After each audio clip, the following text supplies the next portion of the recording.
News Barmer से है, जहां पर कोजाराम की हत्या का मामला दलित समुदाय ने इस संबंध में रैली निकाली। आज मोर्चरी से कलेक्ट्रेट तक ये रैली निकाली गई। कलेक्टर को ज्ञापन सौंपा गया। 3 दिन से आपको बता दें कि शव मोर्चरी में रखा हुआ है। परिजन, स्थानीय लोग शव को ले जाने को तैयार नहीं है। बड़ी संख्या में आज समुदाय विशेष के लोग इकट्ठा हुए और लगातार ये मांग उनकी प्रशासन से है कि मृतक के परिवार वालों को सरकारी नौकरी दी जाए, मुआवजा की रकम दी जाए और साथ ही साथ जो आरोपी हैं उनको गिरफ्तार किया जाए। और इन्हीं मांगों को लेकर लगातार 3 दौर की बातचीत भी हो चुकी है, लेकिन इन बातचीत में अभी तक कुछ नहीं निकला। और आज समुदाय की तरफ से एक बड़ी रैली निकाली गई। भारी संख्या में इस संबंध में पुलिस जाब्ता भी तैनात किया गया था।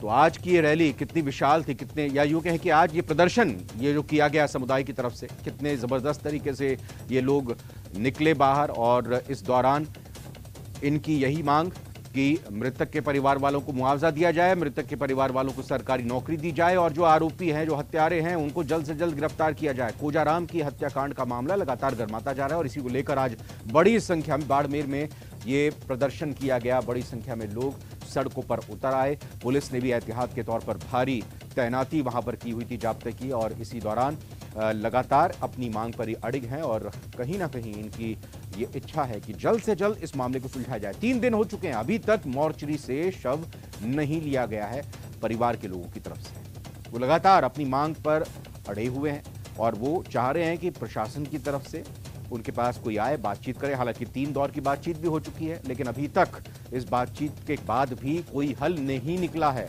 हुआ क्या था? हमलावरों ने पीट कर कोजाराम की हत्या कर दी थी। पिछले 5-6 साल में कई मामले दर्ज करवाए हुए थे आरोपियों पर और इस मामले में आरोपी के खिलाफ चालान भी हो गए थे, क्योंकि धमकी लगातार दी जा रही थी।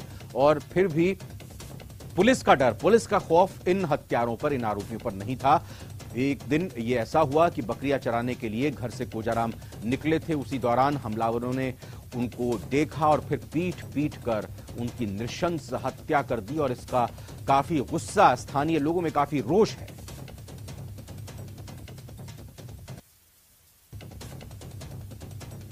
तो मोर्चरी से लेकर कलेक्ट्रेट तक आज एक बड़ी, एक तरह से कहें कि प्रदर्शन किया गया। बड़ी संख्या में समुदाय विशेष के लोग इकट्ठा हुए और इन्होंने लगातार मांग की है कि जल्द से जल्द गिरफ्तारी होनी चाहिए आरोपियों की। न सिर्फ गिरफ्तारी हो बल्कि मुआवजा भी मृतक के परिवार वालों को दिया जाए। इसके अलावा यह भी मांग वो कर रहे हैं कि जो आरोपी हैं उनको गिरफ्तार किया जाए और सरकारी नौकरी परिजनों को दी जाए। प्रेमदान हमारे संवाददाता जुड़ चुके हैं। प्रेमदान, कुछ हल निकलता हुआ दिखाई दे रहा है? आज इतनी बड़ी संख्या में समुदाय विशेष के लोग जब निकले तो क्या प्रशासन का कोई प्रतिनिधिमंडल, मुलाकात उनकी तरफ से की गई? क्योंकि 3 दौर की वार्ता तो अब तक नाकाम रही है। प्रेमदान, देखिए, मैं बताना चाहूंगा कि अभी ये जो प्रतिनिधिमंडल है, इनका जो मीटिंग के लिए इनको बुलाया गया है बाड़मेर के कलेक्ट्रेट में। यहाँ पर जनप्रतिनिधियों के साथ में जो प्रतिनिधिमंडल है और उसके साथ में पुलिस और प्रशासन के अधिकारी रहेंगे और वार्ता चलेगी। तो चौथे दौर की जो वार्ता है वो अब शुरू हो चुकी है। ऐसे में ये वार्ता समाप्त होने के बाद में चीजें निकल के सामने आएगी कि क्या शव लेने को ये राजी होते हैं या अभी भी वार्ता विफल होगी, क्योंकि लगातार 3 दौर की जो वार्ता है वो विफल हो चुकी है। जो इनकी मांगे थी उस मांगों पे सहमति नहीं बन पाई।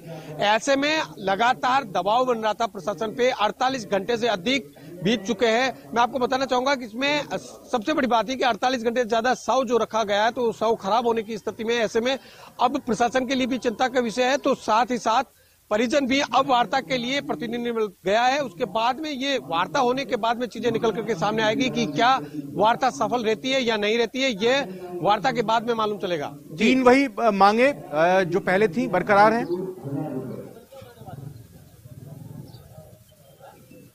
जी बिल्कुल, 6 मांगे हैं वो बरकरार है। उसमें 1 करोड़ रुपए की मुआवजा राशि है, 2 लोगों को नौकरी है, साथ ही आरोपियों की गिरफ्तारी की मांग है। इसके साथ ही पुलिस के अधिकारी जो लापरवाह रही है उन।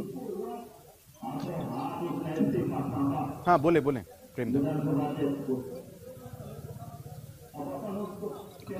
जो पुलिस के अधिकारी लापरवाही रही है उनके निलंबन की मांग है, उनके खिलाफ कार्रवाई की मांग है। इसके साथ ही नामजद आरोपियों की गिरफ्तारी की मांग है। और तो ये 6 मांगें यहां पर रखी गई हैं और फिलहाल अभी एक और प्रतिनिधिमंडल यहां पर बातचीत कर रहा है। देखते हैं क्या हल निकलता है। प्रेमदान, आपका बहुत बहुत शुक्रिया।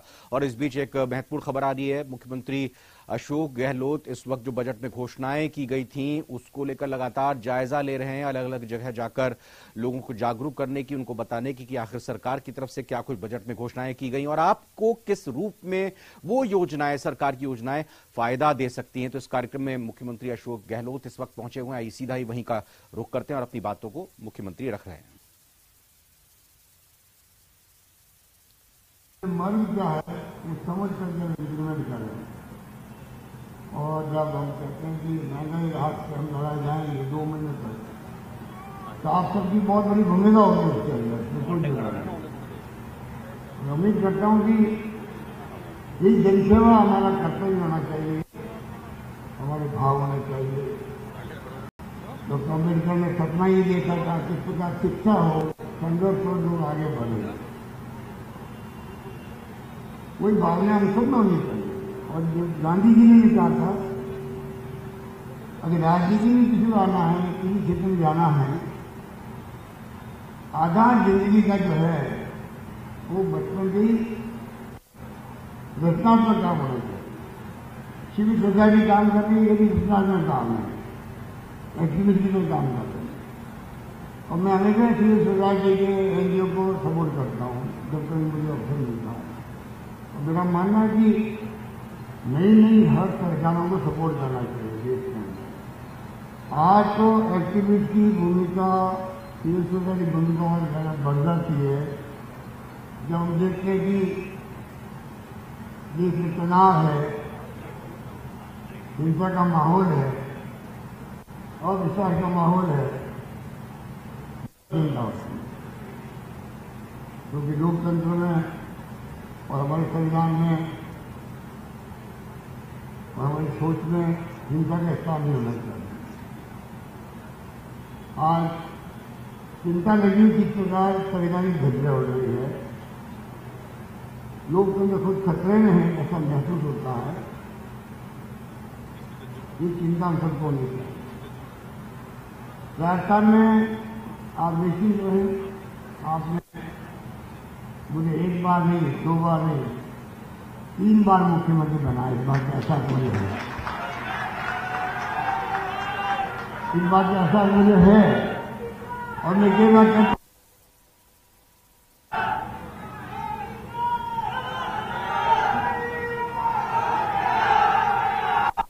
अरे शांत लोग, प्लीज प्लीज प्लीज।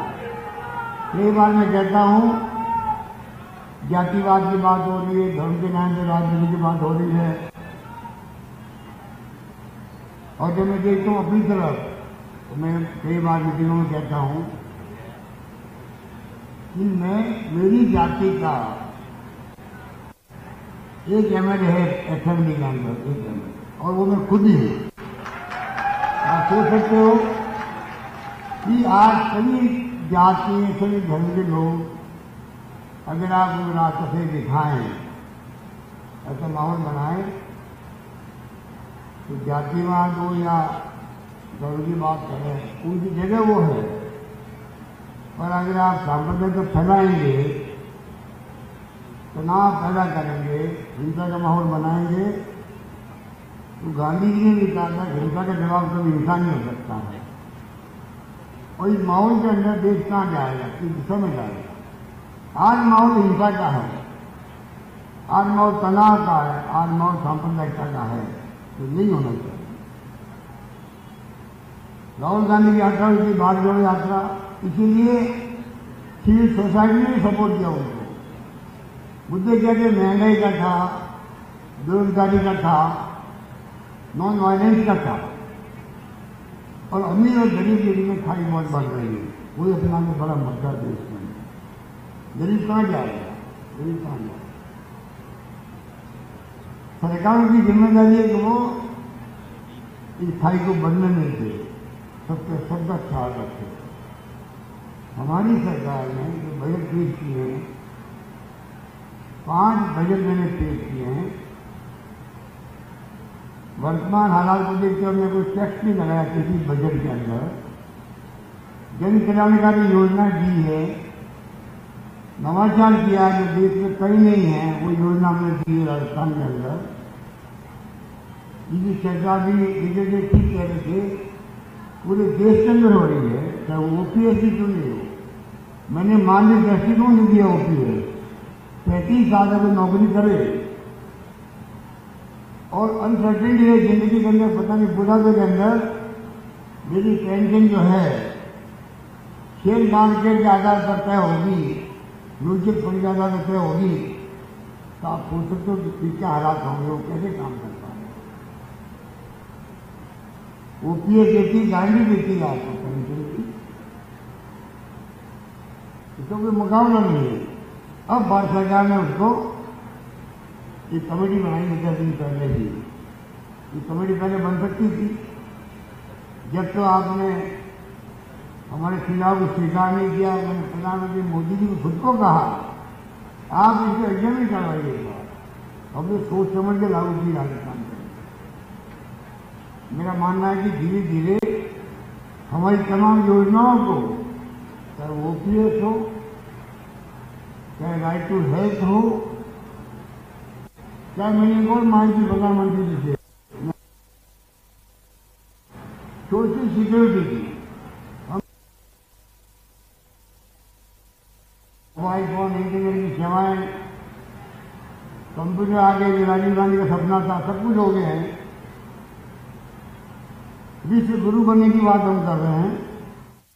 तो बिड़ला ऑडिटोरियम में अपनी बातों को यहां रखते हुए जो कार्यशाला हो रही है उस दौरान मुख्यमंत्री अशोक गहलोत, और एक बड़ी खबर आ रही है इस वक्त, एक बड़ी खबर आपको बता दें, सीबीआई ने केजरीवाल को पूछताछ के लिए बुलाया। सूत्रों से जानकारी मिल रही है सीएम अरविंद केजरीवाल को, दिल्ली के मुख्यमंत्री अरविंद केजरीवाल को सीबीआई ने पूछताछ के लिए बुलाया है। और किस मामले में बुलाया? कथित शराब घोटाले में अरविंद केजरीवाल से पूछताछ हो सकती है, यह जानकारी मिल रही है। आपको बता दें 16 अप्रैल को केजरीवाल को सीबीआई की तरफ से बुलाया गया और इससे पहले दिल्ली के उप मुख्यमंत्री मनीष सिसोदिया पहले से ही जेल में हैं, उनको जमानत नहीं मिली इस कथित शराब घोटाले के मामले में। और अब ये बड़ी बात निकलकर सामने आ रही है कि दिल्ली के मुख्यमंत्री अरविंद केजरीवाल को सीबीआई ने तलब किया है, सीबीआई ने बुलाया है, पूछताछ हो सकती है इस कथित शराब घोटाले को लेकर केजरीवाल से।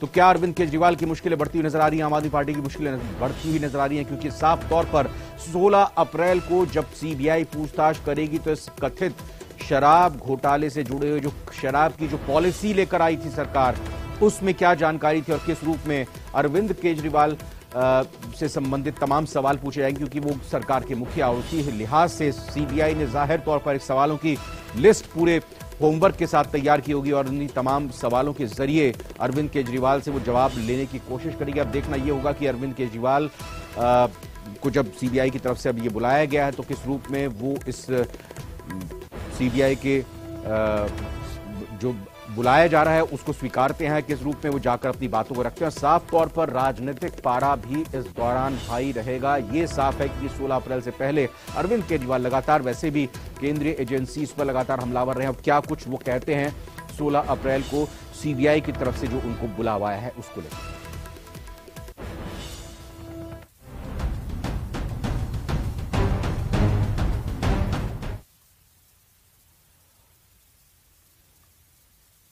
बाड़मेर की खबर हमने आपको दिखाई थी, लेकिन इस बीच आपको भिवानी हत्याकांड से जुड़ी एक महत्वपूर्ण खबर बता दें, जहां पर बड़ा खुलासा हुआ है। नासिर और जुनैद की हत्याकांड पर बड़ा खुलासा हुआ है, बड़ी गिरफ्तारियां भी हुई हैं। पुलिस ने इनामी बदमाश मोनू राणा और गोगी को गिरफ्तार कर लिया है। भरतपुर पुलिस ने प्रेस कॉन्फ्रेंस में कई खुलासे किए।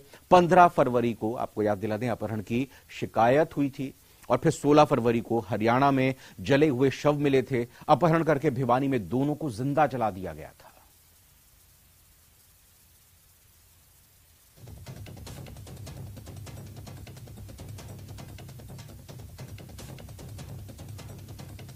नासिर और जुनैद हत्याकांड पर यह बड़ा खुलासा हुआ है और बड़े खुलासे के साथ साथ बड़ी गिरफ्तारियां भी हुई हैं। इन गिरफ्तारियों के बाद पुलिस की तरफ से कई सारी जानकारी इन दोनों ही आरोपियों से पूछताछ के बाद बताई गई हैं। आपको बता दें कि पुलिस ने इनामी बदमाश मोनू राणा और गोगी को गिरफ्तार कर लिया। लगातार तलाश थी पुलिस को इनकी और पुलिस पर भी काफी दबाव था इस मामले में जल्द से जल्द मुख्य आरोपी जो हैं उनको गिरफ्तार करने का। फिलहाल गिरफ्तारी कर ली गई है और बाकायदा भरतपुर पुलिस की तरफ से प्रेस कॉन्फ्रेंस की गई। इसमें कई खुलासे किए गए हैं। 15 फरवरी को अपहरण की शिकायत हुई थी दर्ज, ये तब घटनाक्रम सामने आया था और उसके बाद 16 फरवरी को हरियाणा में दोनों के ही, जिनके अपहरण के मामले दर्ज हुए थे, नासिर और जुनैद के, उनके जले हुए शव मिले थे। पता चला था कि अपहरण करके भिवानी में दोनों को जिंदा जला दिया गया था।